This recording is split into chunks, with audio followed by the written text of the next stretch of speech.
Once upon a time. In a land far away. I'm Katrina. And I'm Geoff. And welcome to the Fairy Tellers podcast. Myth, legend, folklore, fable. We explore what they say about cultures then and now. Grab a hot cup of cocoa and a comfy seat while we retell you a thing.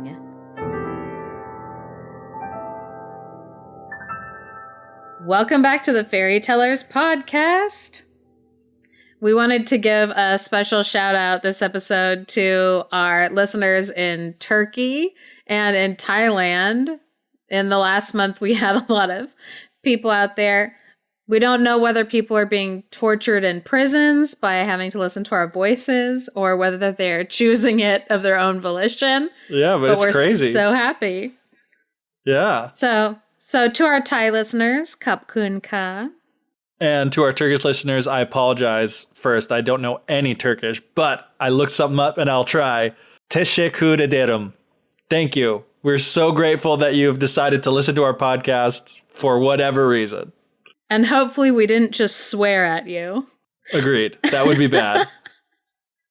Okay, so today I've been super excited about this episode for a while now because it's going to kind of end up being a 2-part episode, but you won't get the second part of the episode for like a couple months because we definitely have other stuff planned like in between.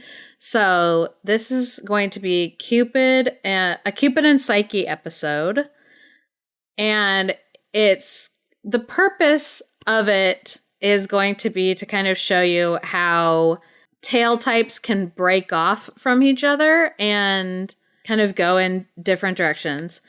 And Cupid and Psyche is an awesome one to start with because it has so many different break-offs and adaptations all throughout Europe. And we're going to start with what's arguably the closest of the tale types.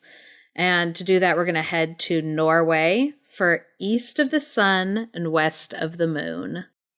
Which, right off the bat, that's just a great title. Oh, yeah. Sounds like a Pink Floyd album or something. Or a Doulahan album.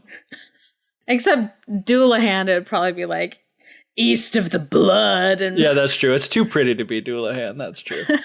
West of the Spinal Column. I don't know. Great. All right. East of the Sun, West of the Moon. So, once upon a time, I don't actually remember if the story starts off once upon a time, but it just feels appropriate. You know what? Most of them don't.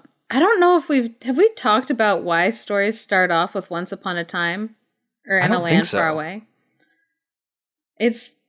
Oh man, this is such a random aside. But the reason why a lot start with things like in a land far away or once upon a time is because the point of a fairy tale is to take a story and displace the characters into a place that is not like the time that you're in and not like the place that you're in.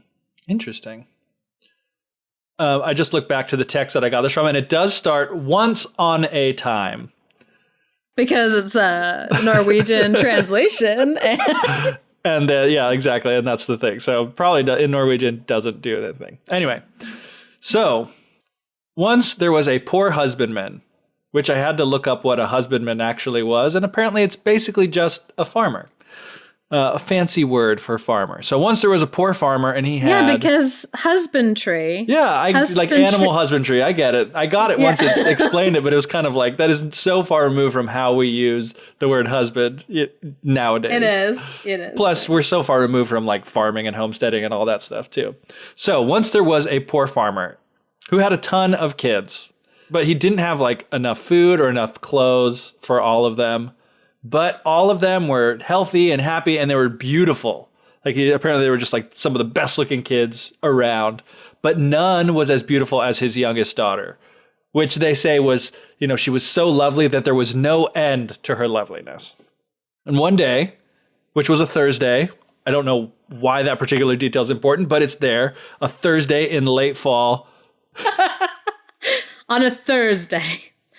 Thursday. I thought about that too because of it being Norse Norwegian. mythology. Yeah.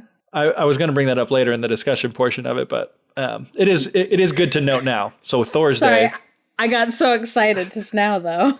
So on this particular Thursday, the weather was terrible. It was dark. It was rainy. There was wind that was so strong that it would shake the walls, and the family was sitting around the fire. And then there came these 3 taps on the window pane. And everyone was like, what's going on? So the father goes up and he takes a look out, and outside of their window is a big white bear. And the big white bear says, "Good evening." And the father is like, "Good evening, talking bear. Will you give me your youngest daughter?" And the farmer's just like, So the bear's like, no, hear me out. If you will give me your youngest daughter, I'll make you a deal. I'll make you as rich as you are now poor. And so this guy's like, well, you know what? I am pretty dang poor, so you got a deal. But actually, you know what? I'm going to need to talk to my daughter about it first, make sure everything's cool. So he goes to the daughter. He's like, listen, this bear wants me to give you to him, and he'll make us all rich. And the girl was like, how about not? And nothing the father said could convince her otherwise. So the father goes back to the big white bear and was like, hey, you know what? Come back next Thursday. I'll try to talk her into it by then. Okay, we'll see what happens. So the father spends all week talking to his daughter, talking about how rich they could be. And he's like, you know what? You're going to go and you'll go off and you'll live a really great life. You'll be living really well with that bear. And for some reason, that convinced her. So she's like, okay, I'll go, I'll do it. So she prepares to go with the bear. She mends her clothes, washes them as best she can. You know, it doesn't even say clothes. It actually says her meager rags. Because again, they were so poor, they didn't really have enough money for proper clothing for their children. And the next Thursday, the bear comes back and she goes with him. So she hops on his back and they start riding off. And the bear's like, hey, are you scared? And she was like, no. And he's like, oh, well, you just hold on to my, fur and you've got nothing to be afraid of. So after a long time of walking, they come to like this steep hill that has a door in the front. And the bear knocks. And the door just opens seemingly by itself. And inside of it is basically like a huge castle. There's tons of rooms. It's all lit up. Silver and gold are decorating everything. And there's a huge banquet hall with like all the food that you could imagine. And on top of all that, the bear gives this girl a silver bell. And he's like, if you ever want anything, just ring the bell and you'll get it. So she eats and drinks her fill. And next thing you know, she wants to go to bed. So she rings the bell and she's immediately taken to her room. And in this room is like a big white bed, silk pillows, curtains with gold fringe. It looked kind of like the type of bed that, Harry Potter would sleep in at Hogwarts, but better. Everything in the room is all decorated with silver and gold. So, she gets in there, she gets comfy, lays down, and she puts out the light. And as soon as she does, a man comes into the dark room and lies down in the bed next to her. And at this point, I'm like, getting very worried about the turn that this tale is going to make. You're like, what story did Katrina have me read? Why does she want to do this? What is going on? But she realizes that this is the bear and he must be some sort of shapeshifter. And he's taken off his bear form. And he just, goes to sleep there. And by the time she wakes up in the morning, he's gone. And then this happens like every night. She goes into bed. She turns off the light. The man comes in, lies down in the bed. And then when she wakes up in the morning, he's gone. And besides that weirdness, she kind of goes on and she's happy enough. She gets to do whatever she wants. She's got all the food. She's got basically any material thing that she would want, but she starts getting pretty lonely and sad. She basically spends her whole days alone in this castle and she starts missing her family. So the bear, who like we've seen all along, he's been asking if she's scared, been trying to give her everything she wants. He seems like he's pretty nice. So he's like, oh yeah. You can go visit your family. He's like, I want you to be happy, but you got to promise me one thing. And he's like, you can't talk to your mother alone. When you get home, your mom's going to try to take you by the hand, take you to another room. And if you talk to her, you're going to bring bad luck on the both of us. So please just don't go and talk to your mother alone. So on Sunday, because we like to be very specific about our days of the week, they start to travel and the girl climbs on the bear's back and they start riding and they ride for a really long way. But you could say that she was riding him bareback. Until they eventually arrive at this huge house and it's like super ornate. And this is where her family lives now. And her brothers and sisters are outside playing. And she was just like so happy to see everybody. And the bear's like, this is where your father and mother live now, but don't forget our deal or else you're going to bring bad luck on us. So she's like, don't worry, I'm not going to talk to my mom alone. weirdo. And so the bear left and lets her be with her family. So, the family was super excited to see her back. They're like, look at this amazing house. They were so grateful too. They're like, thank you so much for doing this. Now we have riches. And they asked her like, how are things with you? And she's like, everything's good. I have every material thing that I want. I can do whatever I want. But they could kind of tell maybe that she was not quite in, especially her mother. So just as the bear predicted, the mom's like, hey, come with me, tries to take her away to another room. But she wouldn't go. And the mother just like persisted, eventually got her away. And once the mom got her alone, the girl told the whole story about everything, like the bed, the light, and how the man gets in and is gone in the morning and just how lonely she's feeling. And so the mom's like, you know what? It's got to be a troll that's sleeping with you every night. I'll teach you how you can see him. Obviously, because it's Norway. Yeah, it was like, strange things happening, troll. Which I have a question about trolls that we'll probably get to. But anyway, so she's like, here's what we'll do. I'm going to give you this little bit of candle, and you're going to hide it in your bosom, and you'll carry it back with you. And when he's asleep, you'll light it, and you can see him by that light. But make sure, and this is very important, all caps, do not drop any tallow on him. And so she's like, okay. Very important. Very important. So the bear returned, and he took the girl back with him to his castle. And on the way, he's kind of like, so did what I say was going to happen? And the girl's like, no. He's like, well, if you listen to your mother's advice, you're going to make us both unlucky. So don't do it. And she's like, no, I totally didn't. I swear, she said, like a liar, because she was lying. Like a liar. And then when she got home, she went to bed, and guess what happened? The same thing as usual. She turns out the light, and the man comes and lays beside her in the bed. And just like, her mom told her, she took out that candle that she'd smuggled in her bosom. So she lights the candle and holds it up so she can see the man who's been coming to her bed. And what does she see? But like the most beautiful man that she has ever laid eyes on. And Hot.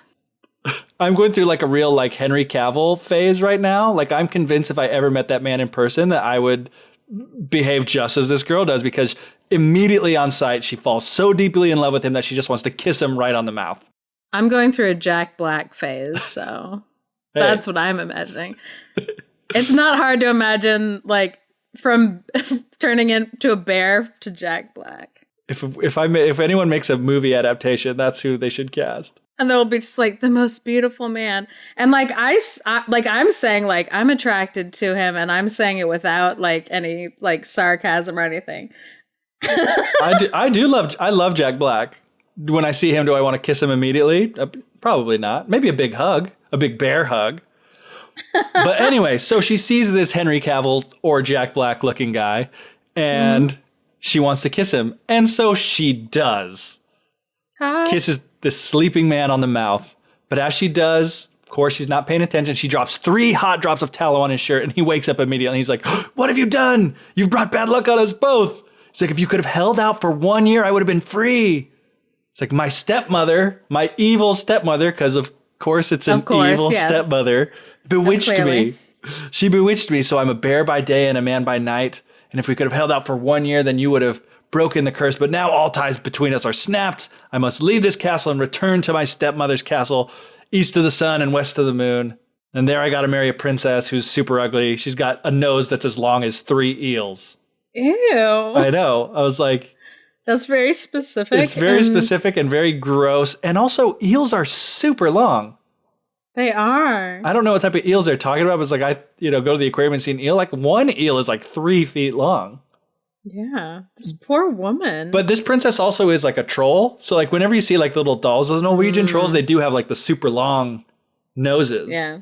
So maybe for a troll, she's like super hot. Maybe he's like her nose is just not long enough, which I don't think is the case though, because we'll get to it later. But they call this princess Long Nose like half the time that they talk to her. Anyway, so the girl, this poor girl, she's heartbroken. She cried and cried. She just fell in love with this guy, but now she realizes she just doomed them to not be able to be together. But she promised, she's like, I'm gonna find you, I promise. And he's like, you can't. You literally will not be able to find me. There's no way to get to this place. It lies east of the sun and west of the moon. What does that even mean? That doesn't make any sense. You'll never find a way to get there. He lives in space. Yeah. And so she goes like to sleep. She wakes up the next morning. He's gone. The entire castle is gone. And she's just laying in the grass in the middle of this like thick, gloomy wood. And all she has with her is this bundle of rags that she'd brought with her from her own house. And so she was so upset still that she cried and cried and cried until she couldn't cry anymore. And then she finally gets up and goes off to find the prince. So she starts walking and walking. And then she came across a hag who was sitting under a lofty crag. A hag in a crag, you might say. Which, hag in a crag, that sounds like a song from Doulahan. Yeah, that is definitely a Doulahan song. Anyway, so this hag in the crag, she was playing with a golden apple. I don't know, tossing it between her hands, juggling it, whatever. And the girl comes up to her and she's like, I need your help. She tells her this whole story. And the hag's like, wow, you know what? It seems like you should be the one to marry this guy. I want to help you. You know, this whole like sisterhood kind of togetherness sort of thing. But she's like, all I know about this guy is that he lives, the hag is saying this, all I know is that he lives east of the sun and west of the moon. And that's it. But you know what? You can borrow my horse, visit my neighbor, and maybe she can help. But when you get there, just flick the horse under the left ear, and then it'll come running back home to me. And you know what? You can take this golden apple with you. Maybe it'll come in handy later. Wink. So she rides a long time to the next hag in a crag. And this one is holding a golden carding comb, which I had to look up what a carding comb was. Did you learn what a carding comb was from the Renaissance Fair by any chance? Because isn't it where it's like two different combs and you rub them together? Is that it? And it pulls the fibers and it lines them up with each other? Yeah, exactly. So it's like you take the cotton or the like plant fibers or whatever, they're just all in a jumble. And I don't know how it works, I guess, but you just like somehow you comb them and it exactly lines them up. And it's like one of the steps before you can actually twist them into whatever material. But I was like, you know, I would be better served because it comes into play here with the next item as well. But knowing more about how textiles are manufactured, especially in the olden days. So anyway, because basically anytime a woman pops up in like a fairy tale story, she's doing something that has to do or has tools, either tools that make her look more beautiful, like a mirror or a comb for her hair. Yeah. Or something that has to do with homemaking, where it's like the household chores needle or whatever. And thread and Which is crazy that back in the day, it's like your household chores were like, we have to make our own fabric for our clothing. Yeah. Anyway, so she's got this carding comb. The girl flicks the horse she borrowed under the left ear. It runs back. And so she asks this new hag in the crag with a carding comb if she knows anything. She's like, well, all I know is that the castle is east of the sun and west of the moon, and you're never going to get there. But she's like, you know what? Maybe my neighbor does. She gives her the comb, lets her borrow a horse that you can flick on the ear. She goes to the next neighbor. Same thing happens. Crag in the hag number 3. Hag in the crag number 3. And this one has a spinning wheel. So the girl flicks the horse under the ear. It runs off. She asks this hag. I think you get the idea. So she doesn't know. She lets the girl have this golden spinning wheel and borrow another horse. She's like, you know what? Ride this to the east wind. And we're like, finally, we're done with the hags. Finally. But she had to collect like magical items. She did. She had to collect the items that will come in handy along the way. And I'm like, how can you have like a miniaturized spinning wheel? That's kind of a big item to lug around, especially if it's made of gold. Yeah. But it's, she's about to go visit literally the east wind, so I think we can suspend our disbelief a little bit with that. She's got the bag of holding from D&D. She can carry any weight and any size of items that she needs to. So she borrows this horse, rides to the east wind, and things are just going to get more annoying from here because she gets to the east wind, and guess what? The east wind has never been. He knows where east of the sun and west of the moon kind of is, but he's never been there because he's not strong enough. He's like, you know what? I'll take you to my brother, the west wind, who's stronger than me. So she blows over there on the west wind. They go visit him. Of course, he doesn't know anything more about it. So he's like, oh, go visit our brother, the south wind. They blow to the south wind, and the south wind is kind of annoyed. Like, what are you guys doing here? She tells the story, asks him if he knows anything. He's like, well, of course I don't, because we need you to go through several steps before you get to where you want to get. But we'll take you to the north wind. He's the strongest of us all, and maybe he's gone there. So they take him.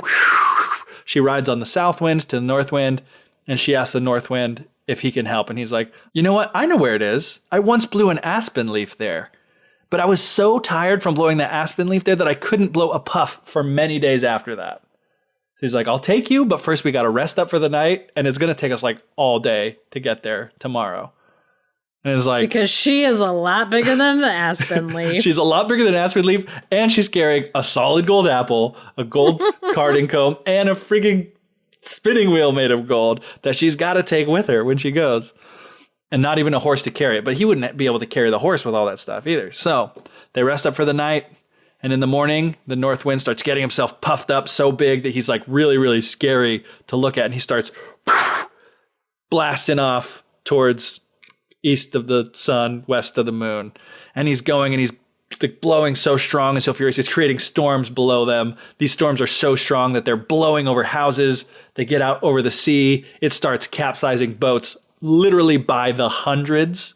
Jeez. This storm is so bad. So, the death toll is approaching Avengers levels of civilian casualties in collateral damage. An Avengers level threat. Exactly. So they start getting there and they're out over the sea and the north wind starts losing steam, but they're like almost there. He gives one last huff, but then his wings start sagging and drooping and he falls into the sea. And he asks the girl, he's like, are you afraid? And she says, no. And that's one thing I didn't add, like so many steps along the way, these winds and hags and people keep asking her if she's afraid. And she always says, no, she's in it for the adventure. So as they're falling into the sea, the north wind has just enough strength to throw her to the shore. But he's so worn out that he has to stay and rest for many days before he can return home. So luckily, these people that have been ravaged by these terrible storms will have a few days of calm with no wind, apparently, before he gets back. Anyway, so finally, this girl has made it apparently to outer space. So finally, she's here and she finds the castle where the prince is staying and she sets herself up below the window and she starts playing with the golden apple. And along comes the long-nosed, ugly princess who is supposed to marry the prince, the troll princess. She's like, oh, hey, nice golden apple you got there. What do you want for it? And she's like, sorry. The girl's like, sorry, it's not for sale, not for money. It's like, well, what do you want? I'll give you anything. She's like, okay. I know you're supposed to marry this prince. All I want is one night alone with him in his room. Is that too much to ask? And so this long-nosed troll princess was like, you know what? Sold. Give me that golden apple. So she escorts the girl up to the prince's room while he's sleeping and says, okay, you have until dawn. Do whatever you're going to do, I guess. And again, I'm wondering if this is going to take a creepy turn, but she starts, shaking him, calling his name and doing whatever she can to wake him up, but he just won't wake up. And then the dawn comes and Longnose comes back, kicks her out. It's like, dang it, what do I do? So the next day she brings out that golden carding comb. Same thing. Longnose comes along, wants in on that gold. She exchanges it for a night up in the prince's room. And same thing, she's shaking him, she's calling his name, she's crying and crying and crying, like, what I gotta do to wake him up? We've got to be together. I've beat the odds and gotten to this castle, but now he just won't wake up. But try as she might, she couldn't wake up the prince. So the next day, she used her last item, the golden spinning wheel. She's out there spinning on her golden spinning wheel. Longnose comes along again, same thing. She's like, okay, you can try again if you want, sucker. Getting all this gold stuff basically for free. And then the narrator chimes in with something that I think you will find particularly delightful, Katrina. The narrator says, as you must know, there were some good Christian folk who had been taken away by the trolls and kept in a room next to the prince. I do. That's delightful. A wild Christian reference has arrived. Yeah, there's always just like some wild Christian reference that pops up in stories. So they had heard how this, youngest daughter of the husbandman had come 2 nights in a row and was crying. So they told the prince. And so that night when the long-nosed princess comes and she's bringing the prince her special sleepy drink, which is literally the words that they used in the translation that I saw, he thinks, oh, yikes. He kind of gets what's going on. So he's like, okay, so he pretends to drink it, doing the classic, pouring it and letting it just like fall over his shoulder. Glug, glug, glug, glug, glug. Oh, delicious. Thank you. And so when the girl came in that night, she found the prince awake And she told him the story, the long, very repetitive story about how she went to 3 hags and 4 different winds to get here and had to try to wake him up multiple times. And he's like, you made it just in the nick of time because I'm supposed to get married to Miss Longnose over there tomorrow. But I've got a plan. So here's what we'll do. I'll let her know that I want to test what she's made of, see if she's going to be a suitable wife for me. I'm going to ask her to clean my shirt, the one that got the 3 drops of tallow on it. Because this is a job for good Christian folk. Oh, gosh. I don't think he said that. I think the narrator or whatever kind of added that in there. But she won't be able to do it. And then I'll say, well, I only want to marry the one that can clean this shirt because it's going to be my wedding shirt. And then you can try and you'll be able to do it. And then we'll be able to get married. So like, okay, let's do it. Sounds like a great plan. And so the next day, it's exactly what they do. They follow through. Longnose, she tries to wash the thing. She's like, piece of cake. She starts washing it. And as she's washing it, not only do these spots not go out, they just start getting bigger and darker and just more set in. And the, troll mother comes along. She's like, you don't know how to wash. Let me try it. So she starts washing it vigorously in this, thing of water. And the harder she scrubs and the more she wrings, the bigger and uglier these spots become. And the next thing you know, like all these trolls are like, we got to help this princess get married to this guy. And they're all dunking in the water. Next thing you know, this entire shirt is just completely 100% stain. And so the prince is like, what? Look at you. None of you all know how to clean. He's like, look at that beggar girl out there in the street. I bet she can clean better than all of you. So bring her in here and see if she can wash the shirt. So the girl, the youngest daughter of the husbandman from the beginning of the story, comes in and he's like, do you think you can wash this shirt? She's like, I don't know, but I'll try. As soon as she takes the shirt and it touches the water, boom, it's like instantly clean. It's like the brightest white. Yeah. What's that guy's name? Billy Mays comes in. He's like, it's OxyClean. She pours a big scoopful of it in there. And then like magic, swirl it around and the stain is gone. And that's exactly what happened. So he's like, this is the woman I'm going to marry. She knows how to use OxyClean. And at that, the troll mother gets so enraged that she bursts on the spot. And so do all of the other trolls. Just they start popping, exploding. And I'm like, you know what? It's a good thing that this girl knows how to clean because they're going to have to clean up a lot after all these trolls are exploding in their faces. Gonna be a mess. And so they set free all these good Christian folk that have been locked up. And like good Christian folk are wont to do, they loot all the gold and silver that they could carry from this troll's castle. Just kidding. I'm pointing out the fact that it's like... Whatever, anyway. Maybe I shouldn't say that. No, it was absolutely perfect. Because it is funny that it's like, they make such a point to be like, they're good Christian folk. And then they're like, and then they looted the castle and then they left. And you're like, wait, what? Exactly. I thought these were supposed to be good Christian folk. Yeah, they loot the castle, taking all the gold and silver they can carry, and they get as far away as they can from the castle that lay east of the sun and west of the moon, and presumably lived happily ever after. The end. Yay. I love that. Which, I had a lot of fun with the telling of that story, but I really did love this story. It was really fun. Oh, yeah. And there's a lot of really cool elements. There's a lot of, like, questions that I have about it, too. Yeah. Like the whole white bear, like, in the text that I read, it was, like, always italicized when they said white bear, and it made me wonder, is, like, the white bear a thing in like the Norse mythology, or is it just something for this story, I would have to, so my initial thinking is like, I would have to look this up because I don't think that polar bears are native to Norway.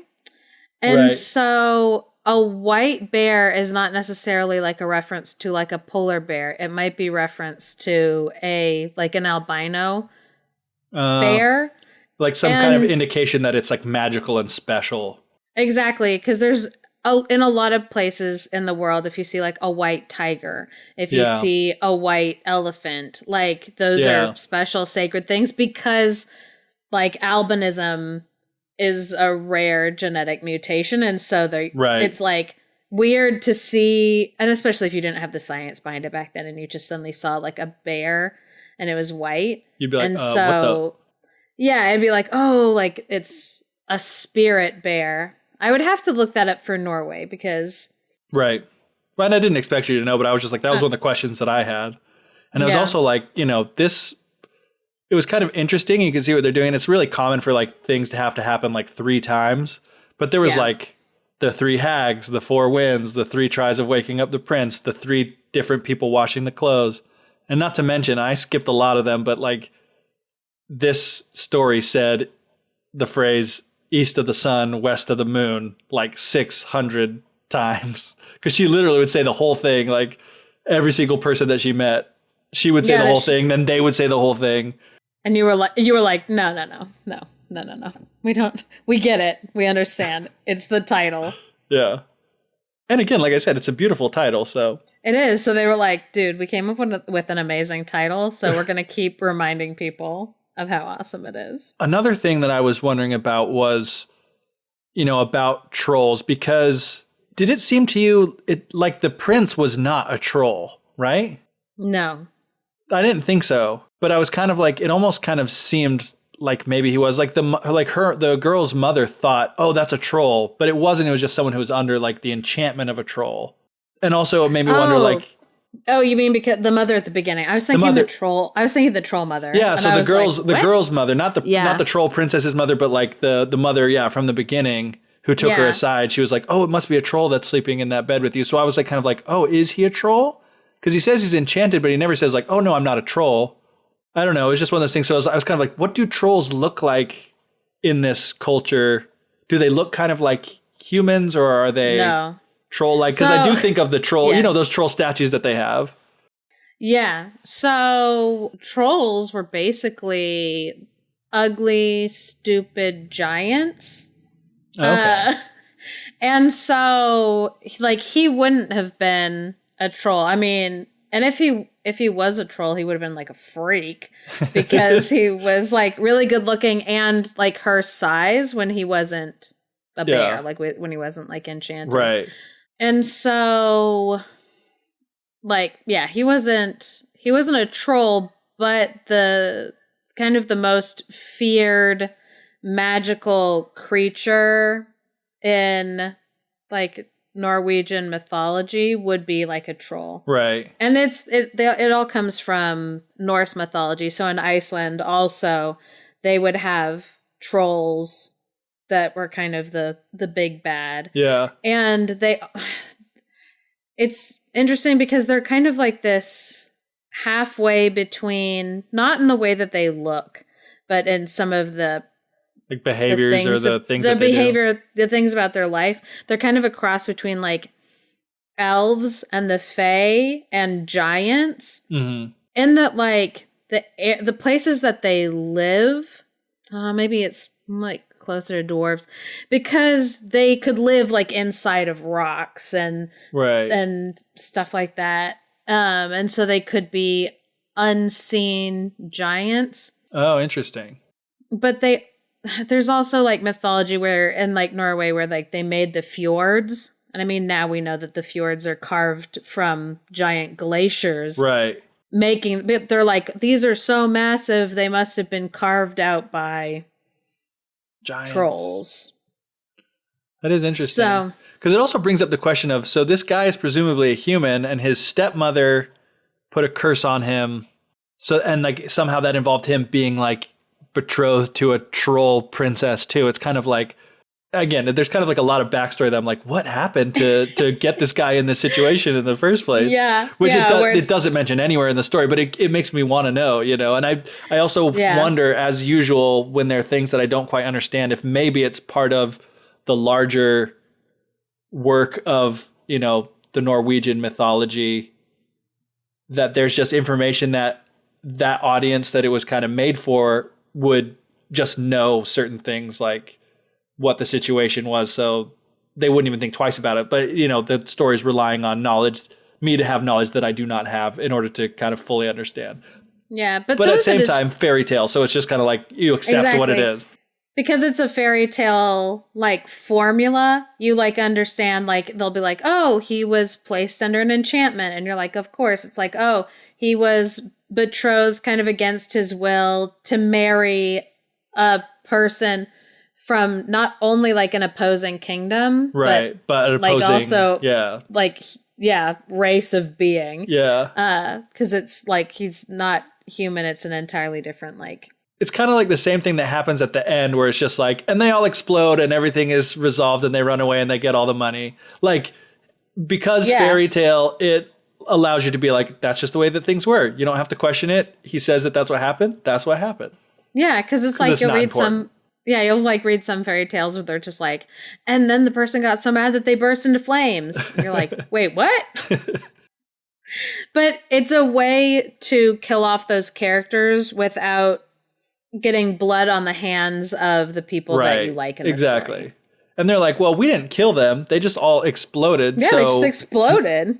You know, there's no next of kin to inherit this castle or the money. So it's not actually looting. Yeah, it's just, you know, the laws of the kingdom say finders keepers, losers weepers. And guess what? We found all this stuff. Yeah, not to mention, so trolls, Norse mythology.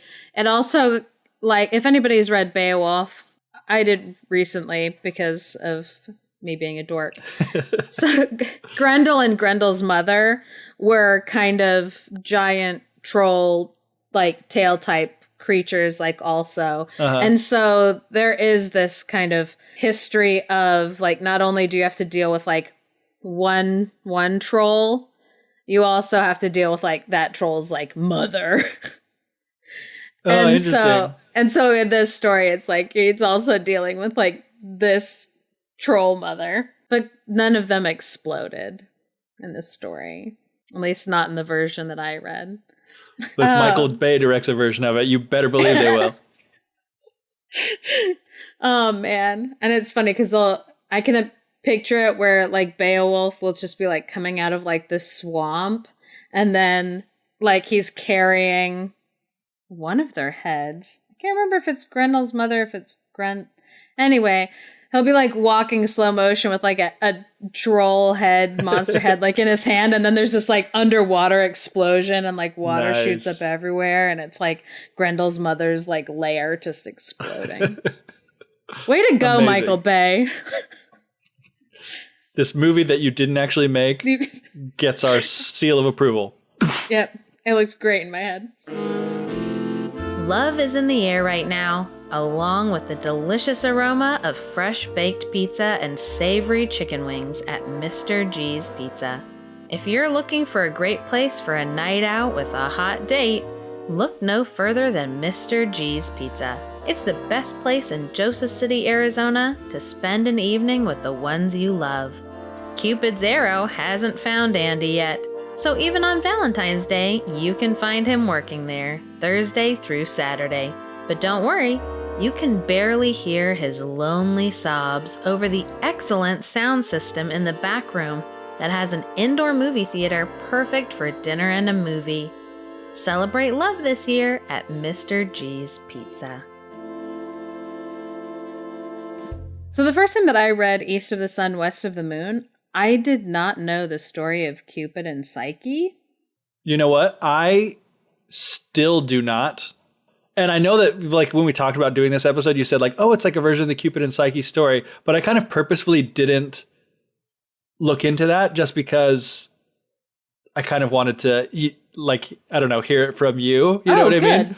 So I'm actually really excited to hear about this because I had no idea that this tale type even existed, unless it's like just invaded things in ways that I'm just not aware of. Yeah. And it's funny because I assumed that it was like a gap in my knowledge because I was in a book club. Wow, you are a nerd. Just kidding. No, I would love to be in a book club. I feel like you kind of are in a book club right now because I keep assigning you reading but I'm and still then making you discuss it. But I still like actually don't do like my reading half of the time and show up. It's like high school all over again. Except this time I'm the teacher. What a horrible thing to have happen. So, yeah, I was in a book club and we were reading a book by C.S. Lewis. It was actually the last book that he ever wrote. Mm-hmm. And it's called Till We Have Faces. And everybody at book club was kind of like, oh, yeah, it's it's a retelling of Cupid and Psyche. And everyone was like, oh, yes, a retelling of Cupid and Psyche. And I was like, I'm an idiot. Because I'm like, I guess everybody knows this story and I've never heard it. Like, so at least I'm not the biggest nerd at the book club. Yeah. There's always a bigger nerd. Brings me comfort. And so anyway, so after that like book club when everyone was like, oh yeah, obviously this story. You're like, yeah. You're checking it out on your Kindle as they're talking about it. You're looking at the Wikipedia article. Yeah, like gotta quickly like look it up.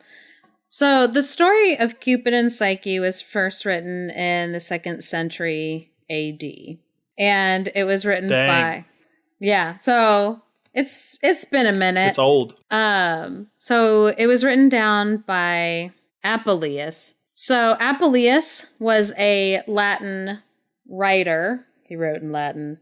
And so all of the names such as Cupid are the Latin ones instead of the Greek, because Eros is... Cupid is like the Greek equivalent to Cupid. Right, yeah. And so all of these names are the Latin versions, which really throws me off because we get to Persephone, but it's not Persephone because that's the Greek name and you have to use the Latin name. And I'm like, but I don't like the Latin name. But I don't get to pick. So Apuleius wrote down the story of Cupid and Psyche in the 2nd century AD. So that's the version I'm going to tell you now. And then we'll talk a little bit about kind of like the history and how the story went from Cupid and Psyche to east of the sun, west of the moon. Cool. So all the listeners can listen and see what similarities in the story they hear from the one that Geoff just told them. Because I think it's pretty cool to see where you go from like a mythology or just this really old writing. Because this story actually falls into kind of like a weird place mythologically because it was mythological characters that were in the story, but not necessarily written as a religious text. Uh-huh. And so just so you know, this story kind of falls somewhere in a weird realm. And scholars debate on mythologies and what makes a myth, whether it has to be religious to be a myth or whether it can just be characters from... So anyway, if people want to get pedantic about it. So we're in that gray area. Yeah, we're in a weird gray area. So the story starts off. There's a king and he has 3 daughters. And all of his daughters were beautiful, but the youngest, Psyche, was by far the most beautiful. They said that she was so beautiful, she was like a goddess, that her beauty made everything seem like it glowed brighter. That when she walked into a room, it just lightened everything up because she was so beautiful that like light emanated from her. And they said everybody next to her became ugly and common looking because she was just so strikingly beautiful. So you just love to hang out with. Yeah, I'm like, I know that I've like taken pictures with some people and been like, oh no, because I like look at myself in the picture and I'm like, uh-oh. Yeah, been there.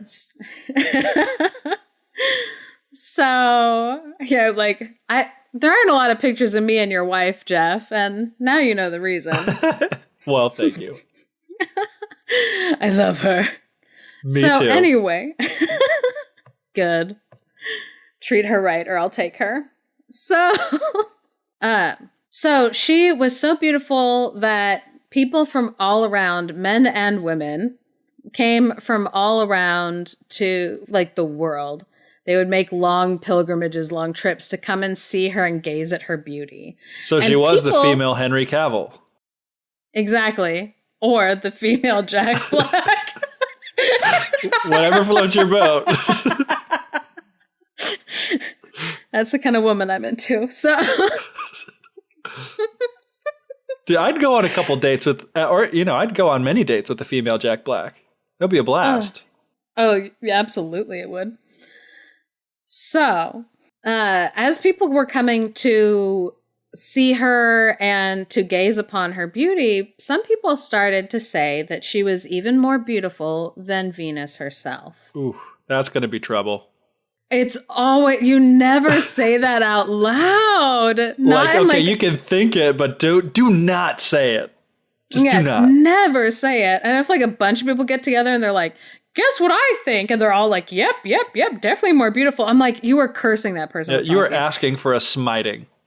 Yep. And again, we're using Venus is the Latin name. Right. Aphrodite would be the Greek name. But again, we're using Latin. So Venus. So they were like, she's even more beautiful than Venus herself. And I think Venus will be more familiar to people generally than Aphrodite. Although people do typically know Aphrodite too. In this case, it seems like a lot of things we know the Greek better, but in some we know the Roman, especially if they're named after planets. Yeah, that's true. Anyway. She's so high. Or the planets that are named after them. Indeed. So, as people began paying more and more attention to Psyche and wanting to go and see her, Venus's temples were starting to become neglected. And Venus had some feelings about that. You don't say. She was not a fan of that. So she went to her son, Cupid, and was like, Mommy needs you to do her a favor. Which I don't know why I never realized this, that Cupid was Venus's son. I mean, it seems really obvious. Yeah. But I don't think I ever realized that until just now. The goddess of love had a child. His name was Cupid. And he's a cute little naked baby with a bow and arrow. Just kidding. It's like, definitely not in this story. He's not a baby. He's a full-grown man. Like Jack Black. So... Jack Black in a diaper. Man, Jack Black is going to get so many roles based on this because now he's got to play Cupid in the movie adaptation of this story. Absolutely. So, Venus goes to her son, Cupid, and she's like, I'm going to need you to do Mommy a favor. I need you to go down to where this girl Psyche is, who everybody thinks is way more beautiful than me, which is a total lie. And I need you to make her fall in love with the most vile, ugly creature imaginable. I need you to make her fall in love with just the grossest thing in the world. So Cupid was like, sure thing, Mom. No problem. That's what I do, is I make people fall in love with things, and that should be easy for me. So Cupid goes to find Psyche, and you know what? The plan probably would have worked, except that when he saw Psyche, he was completely stricken with love. He was like, she is the most beautiful woman I have ever seen. She is so gorgeous. Which I'm like, I'm glad that, you know, he found somebody that was not his mom. Yeah. Because that's an entirely different story. Yes. I believe his name was Oedipus. Yes. I was like, that's not this story. So, of course, he's going to think, you know, that she's more beautiful than his mom. mother, because that's healthy. Yeah. That's healthy. I'm happy for him. So he saw her and her extreme beauty, and he immediately fell in love with her. But he knew that his mother, if she found out that they were together, would, you know, do something horrible to Psyche because she was only mortal. And so she's very vulnerable because she's mortal. So what he did was he made it so that the people, when they came to look on her, they weren't falling in love with her. They were only admiring her beauty. Mm-hmm. And so no one was falling in love with Psyche. And as time went on, she saw, you know, everybody else was getting married off. Her sisters both got married. People would come and look at her beauty, and then they would leave. No one would stay. They only wanted to look at her. But nobody wanted to engage with her or anything. Right. Yeah. And I'm like, this is the problem with putting people on pedestals. She literally basically was like on a pedestal where they had like set up a place for her to like sit and be looked at, and for people to come in and like look up at her and go, wow, yeah, that's really pretty, and then leave. So she was really sad because while people would come and look at her, nobody loved her or even like knew her as like a person. Yeah. So her father started to become concerned that his youngest daughter, even though at the beginning he had thought like, wow, I have such high hopes for her. She's probably going to marry somebody really great, and this will be really good for us because my daughter's so hot that she'll like boost us up somehow, like kingdom wise. Yeah. But now, like, you know, people were like, oh, she's beautiful. So he went to the temple of Apollo to speak with an oracle about what he should do with his daughter. What he didn't realize was that he was speaking to Apollo himself, who Cupid had gone to and explained his plan to Apollo. Cupid had told Apollo, like, I really like this girl, but you know, if my mom finds out, like, she'll kill her. And Apollo's like, yeah, that does totally sound like something your mother would do. So when Psyche's dad went to Apollo's temple thinking he was talking to the oracle, Apollo said, so your daughter has actually been claimed by a terrible winged serpent creature. And this creature the Jersey Devil. A wyvern. Trogdor the Burninator. Trogdor the Burninator. This story would be so much better if she just fell in love with Trogdor the Burninator. Everything would work out. Just take such a turn. Anyway, so this creature was supposedly more powerful than the gods could fight off, which I'm like, okay, Apollo, you're kind of overselling it because like the gods like fought off like the Titans and stuff and like won, right? So I'm like, anyway. But he told like the father, like, I'm sorry, this winged serpent wants to marry your daughter and like we can't fight them. This is just her fate. So what you need to do is just dress her in some clothes of mourning and leave her as a sacrifice on like the tallest hill, and she will be taken away by this winged serpent that is meant to be with her. So obviously the father is really disappointed. This is terrible news. This is very upsetting. And so everybody was mourning. They're very upset because they had admired her beauty and so much, but they're like, well, if we have to sacrifice her to this like winged serpent, that's what we have to do. So something that I really like in this story is that when they're getting her ready to be sacrificed and everyone's like mourning like her being sacrificed, she basically was like, I don't know why you're mourning now when you should have been mourning the beauty that I had because it was like a curse to me all along. Yeah.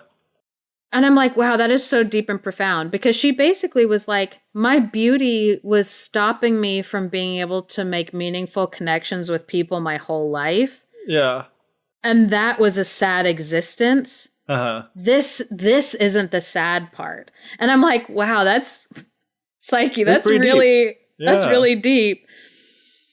As a very beautiful person, it resonates with me. Yes. Oh, whew. Okay. So. Me too. My beauty is a curse. It makes it hard for people to truly connect with us. That's why we have to do a podcast, so they can't see our beautiful faces and be so distracted, not take us seriously. Exactly.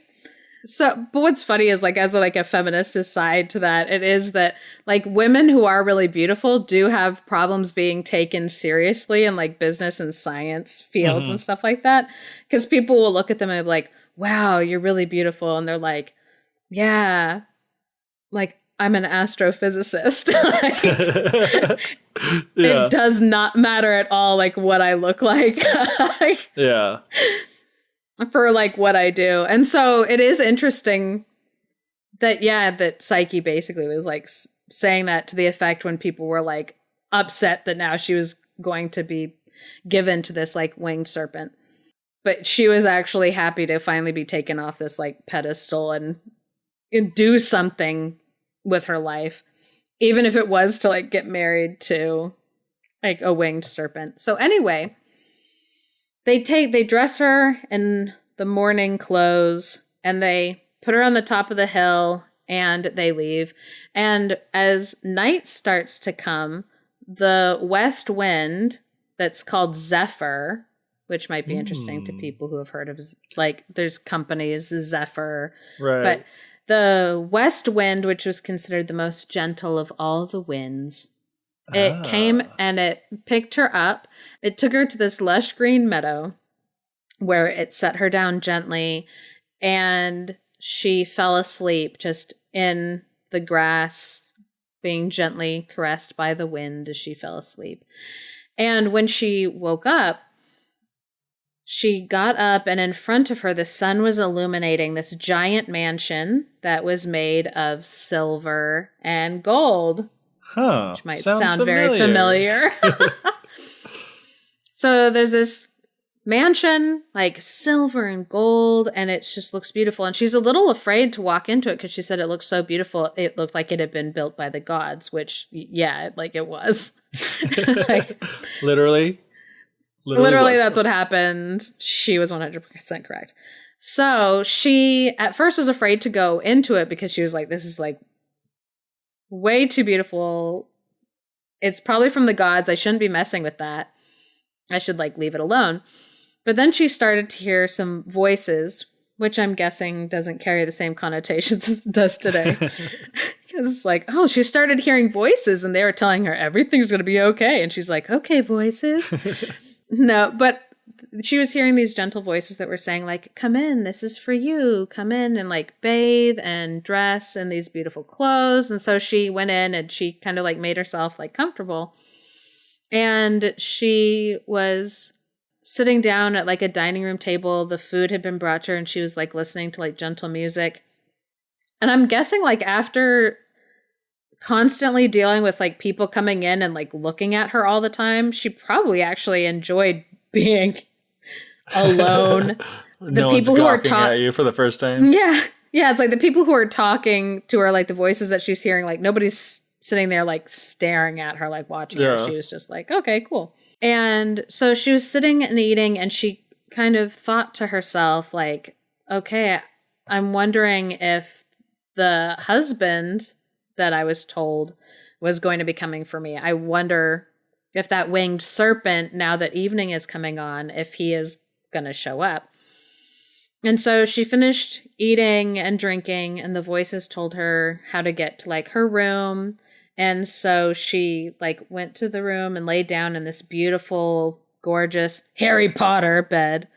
Since in yours you were like, it was like a bed, just a really big, cool bed, you know, like Harry Potter. I was like, that's like, you're like the height of luxury sleeping accommodations. Yes, can't get better than Harry Potter bed. So yeah, she walked into the bedroom and, you know, big comfy bed, like pillows and sheets, finest quality. She goes and lays down and she turns off the light. And this is when the story sounds like it's going to take like a super creepy turn because she heard somebody come in like through the window. Which I'm like, yeah. And then in the dark, she felt somebody climb into bed. And again, it's like, this is going to be super creepy. Something that I want to experience in my life. No. But then she heard a kind voice greet her and tell her that like everything was going to be okay, that like everything was all right. And she reached out to feel like who was in the bed and she could feel it wasn't a scaly monster. It was the body of a man. And he just like talked really nicely to her and they like could sit and have a conversation with each other, which again, I'm like, that must have been nice for her to be having a conversation with somebody who wasn't looking at her body being like, oh, wow, you're super hot. Yeah. That's all I need to know about you. Like, no, it was somebody who like, we're sitting in the dark. We could be anybody, just having like a conversation. So they spent many nights like this in their marriage where she would wake up in the morning, he would be gone, and she would move around the castle doing things, or she would go outside into the beautiful mountain meadow that she lived in. And then at night when it got dark, she would lay down in bed and her husband would come in. Her husband, who she could feel was a man, and they could just be with each other. But she started to get lonely. She started to miss her sisters, which I'm like, that makes sense that she would miss her sisters. Yeah. And her husband knew that she was feeling sad and lonely because, again, they would talk to each other. And so he knew that she was feeling sad and lonely and that he missed her family, but he told her that her sisters missed her too, and that he would see them every day on the hill where they had left her, and they were crying for her because they missed her so much.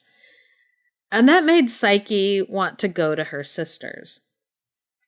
And Cupid was really resistant of this because he was like, no, if you talk with your sisters, something bad is going to happen with us. They're going to give you bad advice and you're going to like follow their advice. And she was like, no, I promise, like, I will not follow their advice. Like, I won't listen to them. I miss them so much. Please let me be with them. So finally he told her, okay, tomorrow when your sisters come, I'll have Zephyr bring them to you. And she was like, okay, sounds great. Which I'm like, if my husband was like, oh yes, I'll have the winds bring them to you. Like I would start to, I'm like, who is my husband? That it's like he has control over, like, I'll just talk to Zephyr about bringing you. I'm like, who is this guy? Anyway, so that is what they did. And just like a brief aside, I also am like, how old is the meddling in-laws trope? Like, how tired is this trope that, like, they have been using it since at least, like, 200 AD? That they're like, oh, those in-laws are going to come in and, like... ruin everything. Yeah, I'm like, ugh. Like, people, it's so played out. It is the year 200 AD. We've heard it before. Like, anyway, so... the next day, her sisters go to the hill that she had been left, and the west wind, Zephyr, came and picked them up and then dropped them in the field. And they look up and they see this like giant mansion, super amazing. There's their gorgeous sister standing there. And she's like, oh my gosh, guys, I missed you so much. And so she shows them around the palace and they're like, well, what happened with you? Like the winged serpent, what's that like? That must be like horrible. Even though you live in this like giant palace, you're married to this winged serpent, it must be horrible. And she's like, no, I'm not married to like a winged serpent. And they're like, wait, what do you mean? He's like, no, like he's a super nice guy. He's like a hunter and he's like away hunting and that's why he's not here right now. Sorry, you can't meet him. He's just gone today. So her sisters were asking her a bunch of questions and apparently it became obvious to them that like, we don't think she's seen this guy. Like, has she never laid eyes on this man? Because they're like, her descriptions like didn't totally line up. It feels like she's lying to us. Because it sounds like she's never seen this man before. But anyway, the end of the day came and Psyche like handed them bags of like gold and silver. And we're like, thank you for visiting me so much. Like, I hope you come back again soon. And they're like, sure, can we come back and see you in a couple days? And she was like, I would love that so much, guys. So the sisters got sent back to where they live, but they were talking with each other and they're like, that was messed up, right? And they're like, yeah, that's super messed up. But they also, it says in the story, like they were super jealous of what their sister had and they wanted to like ruin it for her. Oh, come on. Which again, like feminist aside, like, there's just this like old tired trope of like, oh, women are always super jealous of each other about like which men they like end up with. And they're always trying to like tear each other down. And I'm like, no, because it's like the only reason why that's a thing is because it matters who people are married to. for women, because that pretty much determines like the rest of your life back then. Like, right. Yeah. because if I was paired with somebody who didn't have something, like that's it for me. I don't have like upward mobility. It's just Right. whatever husband I get. So it's not that women are constantly trying to tear down women. Like that's, anyway, that is going to be another rant that we'll have in part 2 also. So look forward to that, everybody. Everyone's like, well, I'm definitely going to skip that episode. Anyway, so whatever their motivation was, I like to believe that the sisters were worried about their sister and that they wanted the best for her, that they were seriously concerned that maybe she was being tricked by this winged serpent and they wanted to help her escape from this marriage to a monster. But whatever the motivation, when they showed up the second time to come and visit, and again, Cupid like warned Psyche, like, please don't listen to your sisters. Please don't do any, like, don't take any of their advice. But when they get over, they're like, hey, we think that your husband is super suspicious and we're worried that he's like tricking you. So what we brought you is a candle. In some stories, it's a candle, and some stories, it's a lantern. I think probably because in Latin, it just said like a light. Right. They brought her a light. Yeah. And so that's neither here nor there until we get to the part about what falls on him. Spoiler alert. Yeah. Just kidding. Geoff already told East of the Sun, West of the Moon. That was the spoiler. So anyway, they give her a candle or a lantern. And they give her a knife. And and a knife. And they tell her that at night, after they go to sleep, when her husband is asleep, she needs to light the light that they gave her and go and look and see who her husband really is. But she needs to have the knife ready so that if it is the serpent, she can quickly just stab him and then run and escape. Yeah, this does not sound like a good plan.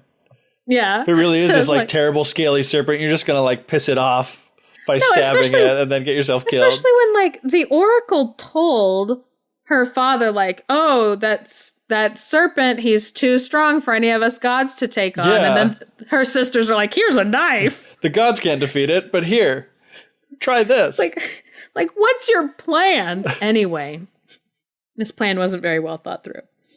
No. So at first Psyche was like, no, that's crazy. I trust him. He hasn't done anything to like break my trust. But the more that she started like thinking about it, the more she started to become nervous. Like, what if I am sharing a bed every night with this like lizard person? Serpent, winged serpent. I don't know, my brain was like lizard person. Like he lives in the gutters and is part of the Illuminati. Anyway, she's like, it's her conspiracy theory.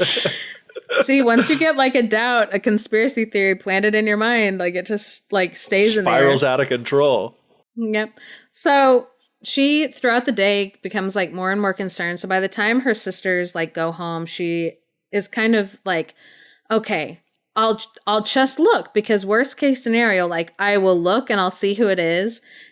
And worst case scenario, it is a serpent creature, and I stab it really fast because this is a very good plan. Or I just find that it's a man that I've thought that it was. So she's like, okay, I'm going to do it. So she lights the light that they give her, whether it's candle or lantern, and she tiptoes over to where her husband's sleeping, and she looks down on him and she sees the beautiful godly form of Cupid lying in her bed. And she is shocked by his gorgeous beauty, Jack Black.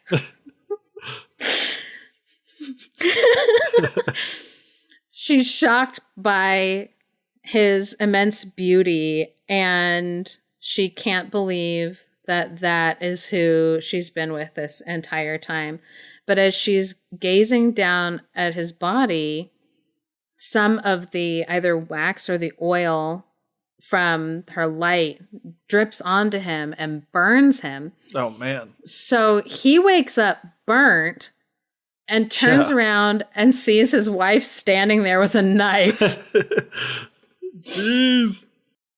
And so he flies out of the window in pain, and he calls back to her from the darkness, "Love cannot live where there is no trust." Oh, man. Heartbreaking. Well, okay, but also... But a great line.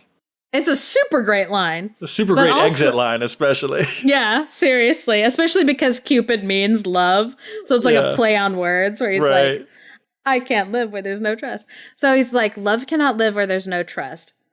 But I also am like, okay. He trusted her to meet with like her sisters, and he expected her to listen to him, to trust him. Yeah. But at the same time, he is retaining all this power in their relationship, and so I feel like it's really unfair. Yeah, and he's like, didn't trust her enough to tell her who he was. Exactly. Which is what led to this whole stuff in the first place. Yeah. And he doesn't trust her to look at him and to see who he really is. Yeah. And he has so much power in the relationship because he has seen her before. Yeah. He knows exactly who she is. He knows exactly who she is. He knows where they are. He has the power to make stuff appear and make stuff. Anyway, so it's a super cool exit line, but I have some problems with his logic there. Yeah. They need therapy is what I'm saying. It goes both ways, the trust. Trust has to go both ways, sir. Anyway, so Cupid flies off to his mother, and he is hurt both in his heart and physically because she dropped burning oil onto him. So, and Psyche is left just crying over the husband that she had just lost. And she decides in that moment, because her heart is completely broken, because there was a person in her life who loved her for her. And she had finally found this happiness. Yeah. And then she lost it. And so she decided that she was like, I will love him the rest of my life, and I am going to dedicate the rest of my life to getting him back. Which I'm like, that is so beautiful.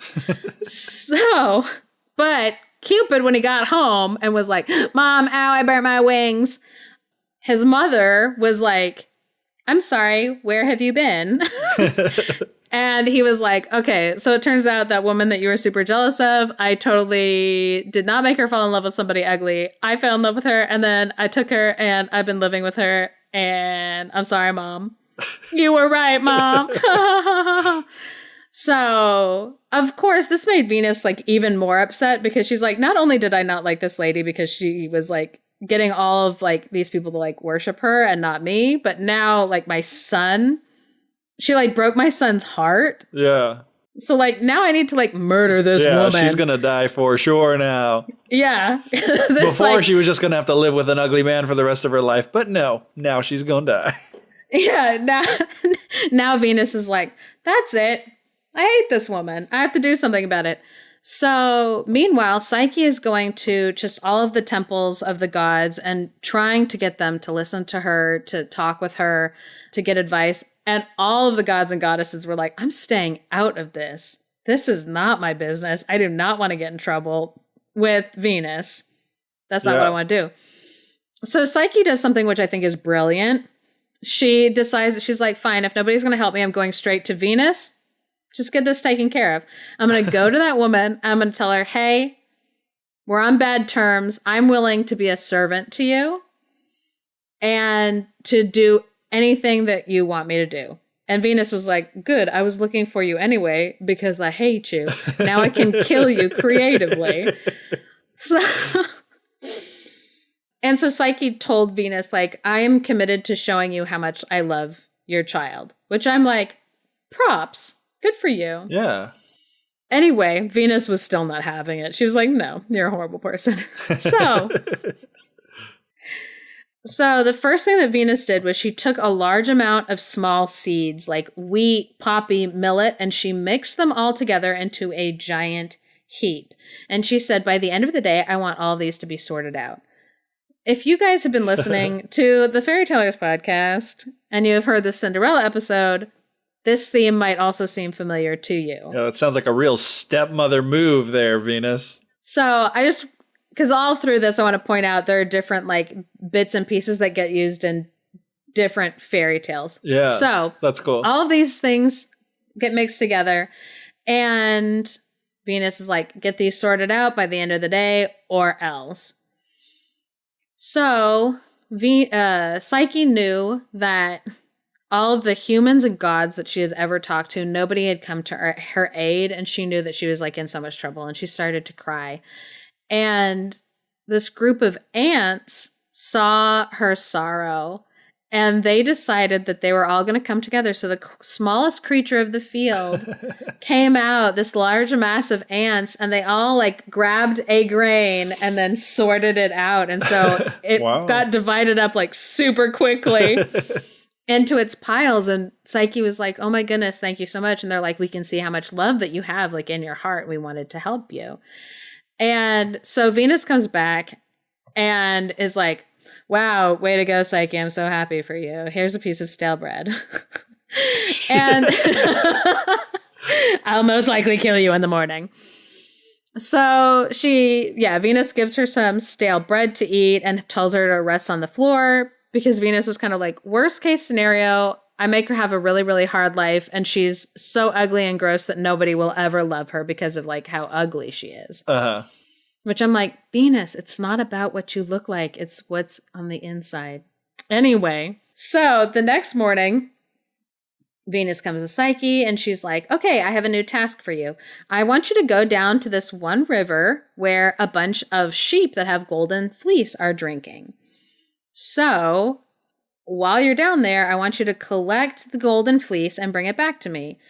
So sheep with golden fleece, I don't know if you know this, they're known for being very vicious and like mythologies like... Oh man, no, I actually did not know that.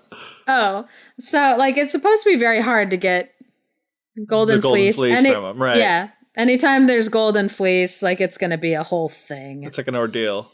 Yeah, it's going to be a difficult thing. Well, I guess I knew that, but... Yeah.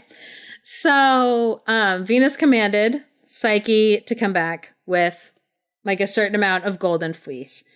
So Psyche went down to the river and she saw that there were lots of really large golden sheep eating and drinking. They were drinking out of the water and eating the fine grass that was all around the edge. And she got down to the river and she started to like hear this voice coming from the river that was telling her that she should just give up and kill herself. Whoa. And that she should leap into the water and drown, which we have not talked about this fairy tale yet on the podcast, but there's actually a fairy tale that has talking water that tries to get children to like kill drown themselves. yourself in it. Oh man. Yeah. Dark. Or to like, yeah. Anyway, it's a whole thing.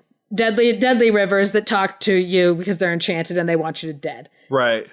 It's a thing. It's going to come up at another time in the podcast. But anyway, so the river is telling her, like, jump in. It's not worth it. You should just drown yourself. But then some green reeds that were growing on the side of the riverbank were like, stoop to conquer. I'm just kidding. They did not say that.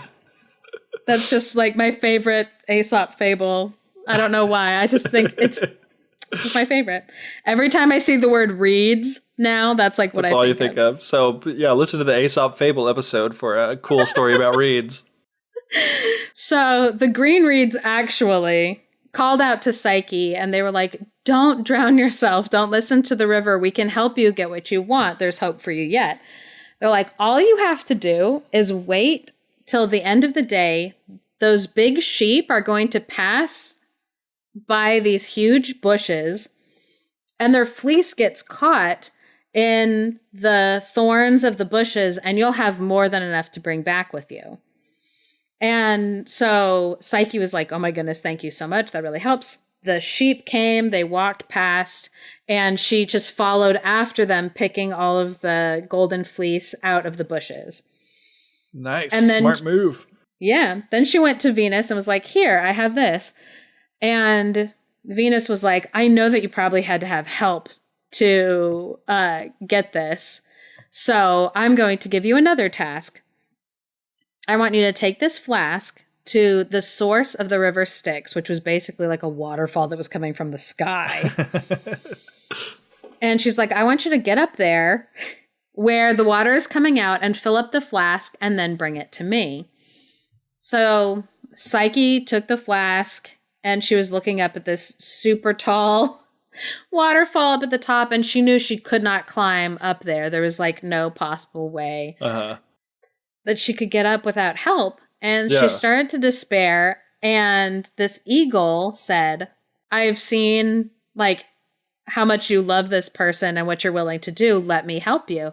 And the eagle grabbed onto the flask and flew it up to the top of the waterfall and filled it up with the water and brought it down to her.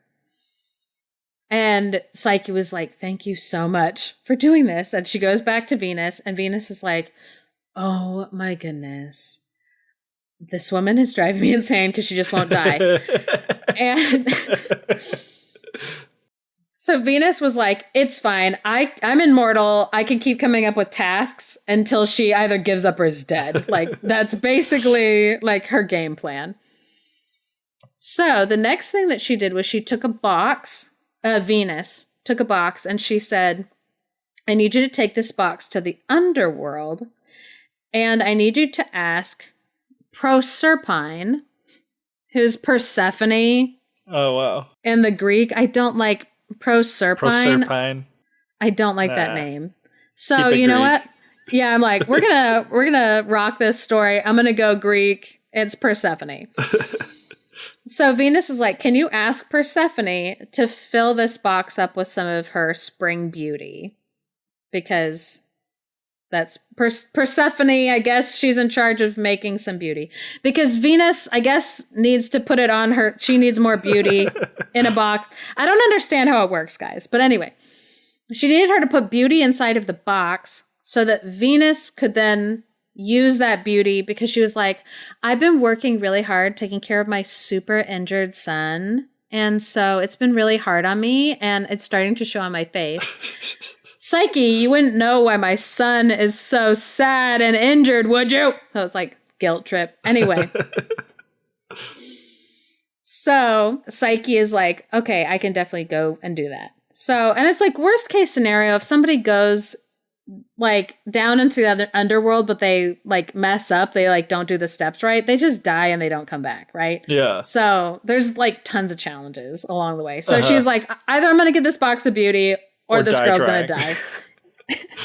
Well, yeah, exactly. The girl's gonna die trying. Yeah, the girl's gonna die trying. So Psyche went, and as she was walking, she walked past this tower that was right before the river Styx. And the story that I read, it didn't say like why the person in the tower was like, oh, let me give you all these hints. They just did. They were like, oh, yeah, you're here running an errand. Sure, that totally makes sense. Understandable. Happens all the time. Yeah, so they're like, just make sure to pay the ferryman. And also, you're going to need some cake to give to the three-headed dog. Obviously, dogs love cake. Yeah. So he gave some instructions to Psyche of like how to get down there. So Psyche got down there, and Persephone, again, I prefer the Greek. Persephone was like, oh, I know exactly what to do with this box. Venus is always having me do this. No problem. So she took the box out of the sight of Psyche and did whatever she wanted to do with that box. And then she brought it back to Psyche and was like, here's the box. Good luck on your way back. Just do exactly what you did in reverse to get out of here. And Psyche was like, sweet. So she got out of the underworld and was almost back to where Venus was, which sounds like it was like a castle or something with a tall tower that will become important in a moment. So she gets almost all the way back and she thinks to herself, you know what? I have been sleeping on the ground a lot and eating a bunch of stale bread. I know I've been going through an ordeal and I don't look that good. Maybe I should just take a peek inside of this box and use some of the beauty that Persephone put in it on myself, because if I run into Cupid, like, I don't want to look unkept. That would be a turnoff. So she opens up the box and she's like, wait, the box is empty. And then she passes out, because what was in the box was sleep, beauty sleep. I guess.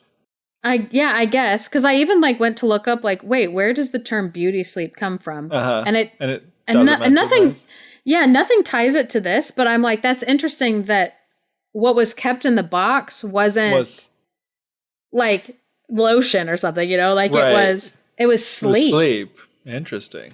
Yeah. So I guess it was beauty sleep, but it was a little too much for Psyche to take. So the girl just passes out, hits the ground.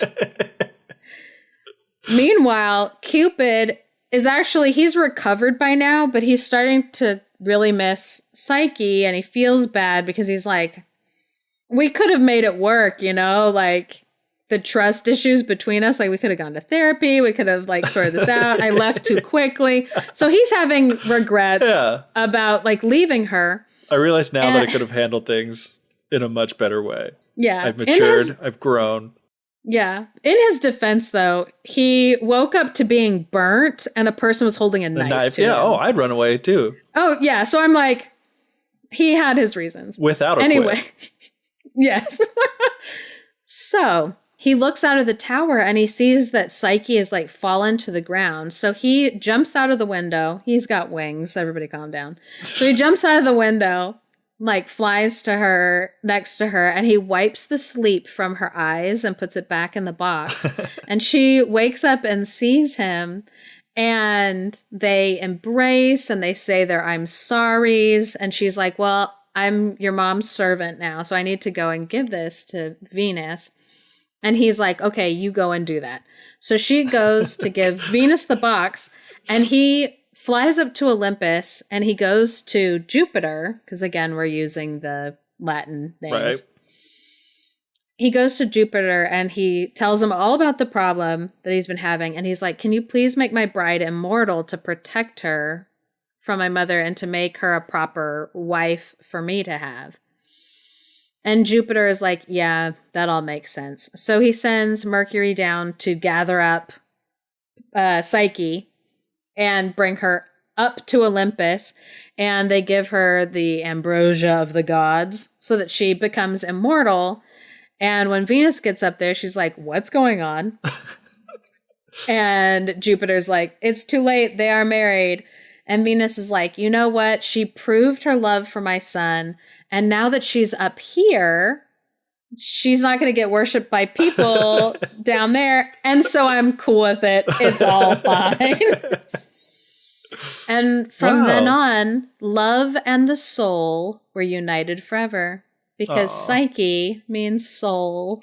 That's pretty adorable. Yeah, it's pretty cute little story. Does wrap up pretty neatly there at the end. But you know what? Venus shows some character growth. She does. You know, nobody explodes in this story. Which is disappointing, but I feel like it still has some merit as a story. Yeah. It is interesting how there are so many similar things and they're used in kind of like different ways too, but then obviously how much is different. And also, like you pointed out throughout, the different elements that we see in other fairy tales that have been taken from this, like some that we didn't even get into, like the water and all sorts of other stuff. Like, but it was interesting to be like, why would this girl go to the wind? I mean, I guess you could kind of make sense, but it's like in the story that it kind of comes from, there's a god of the wind that she goes to, that they go to help travel. And and there's like wind as like the cardinal directions too. Yeah. The west wind.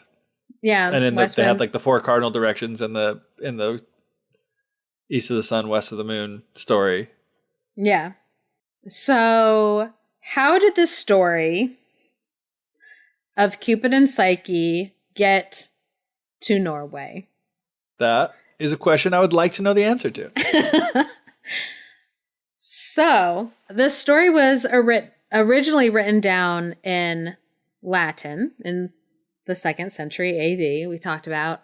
But when things were written down back then, they were handwritten. And so barely anybody owned any written material. Like it was written material was very rare. It was kept away from like the general public, away from people.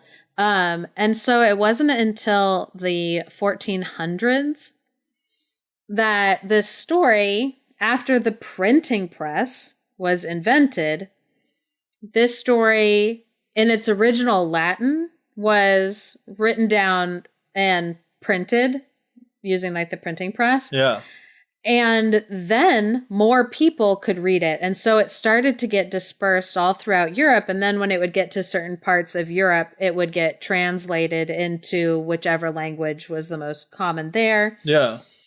As literature became more important to own, which developed in different European countries kind of at different times. But basically from the 1400s on, and it was like the late 1400s, like 1470 something. But we talked about this too with like Aesop's fables. That's when they got translated and then kind of dispersed everybody. It was like after, once the printing press was invented, stories traveled fast because you could actually see them written down.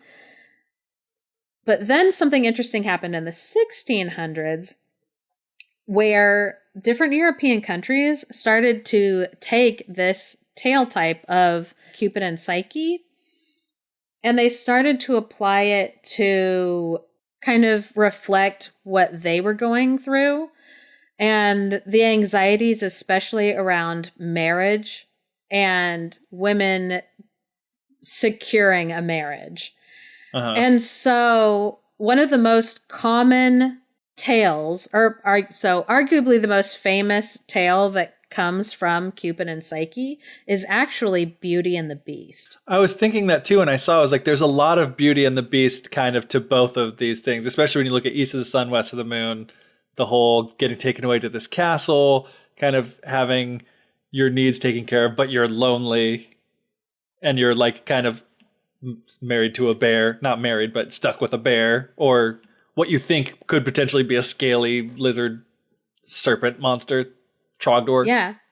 Yes. So something that is also super interesting about like, so there's that kind of a tale type of being married to not just like an ugly spouse, but one that was like a creature. Yeah.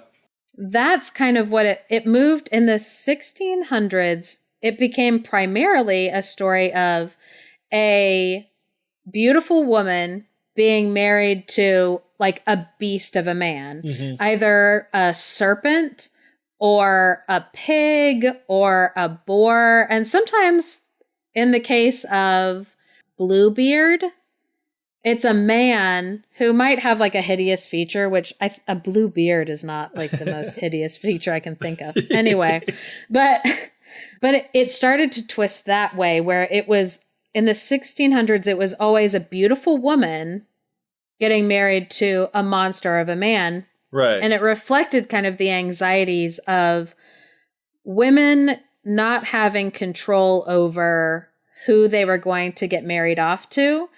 And they're concerned that they would get married to a person that they think is a monster. Yeah. And so sometimes the man, they'll think that they're marrying a monster, but it turns out to be something wonderful. Yeah. Like a prince in disguise. Or it turns out to really be a horrible monster and then they have to like escape from it.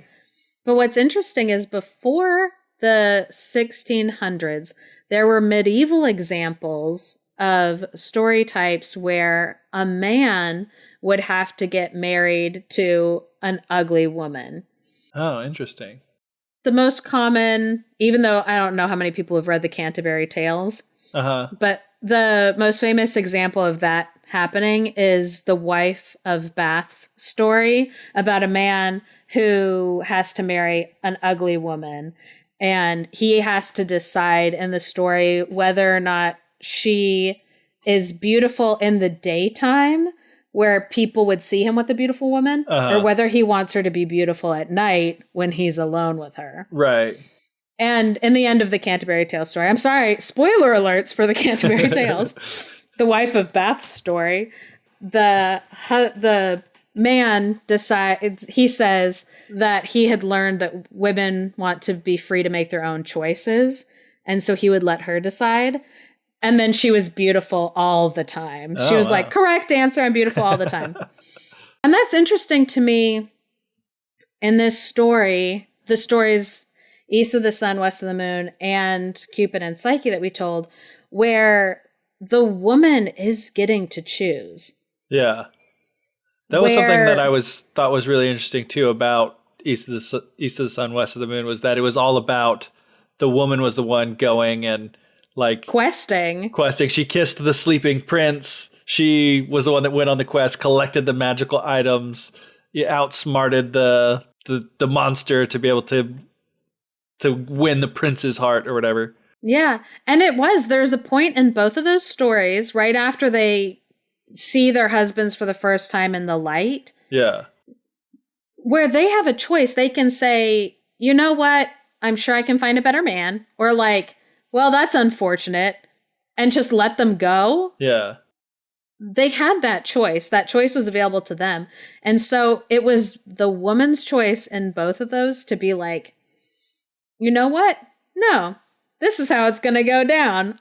I'm going to get that man. I'm going to be an active participant in my life. Yeah. So the main reason why I thought it was so important for us to look at Cupid and Psyche before we go on to talk about a more famous tale like Beauty and the Beast, which again, I said like this is going to be kind of like a two-parter where like we will cover those in a couple months. Before we can talk about those stories, we had to cover Cupid and Psyche. Yeah. Because so much of the tale type that gets used later in lots of different versions of story, it all starts with Cupid and Psyche and how that one story got disseminated in Europe. You've been listening to the Fairy Tellers podcast. If you enjoyed what you listened to, please leave us a review and share with your friends.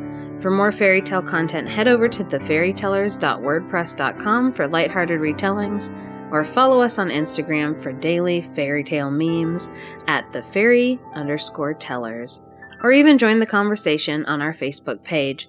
Special thanks to Andrew Forey for our music and Clarice Inch for our artwork. This episode contains additional music from Kevin MacLeod at Incompetech Music. Check him out at incompetech.com. May you have warm words on a cold evening, a full moon on a dark night, and a smooth road all the way to your door. An Irish blessing.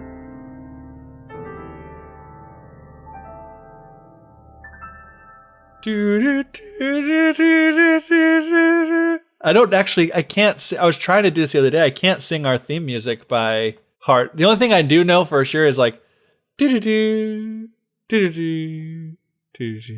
which actually that's not even right either, so I can't do it.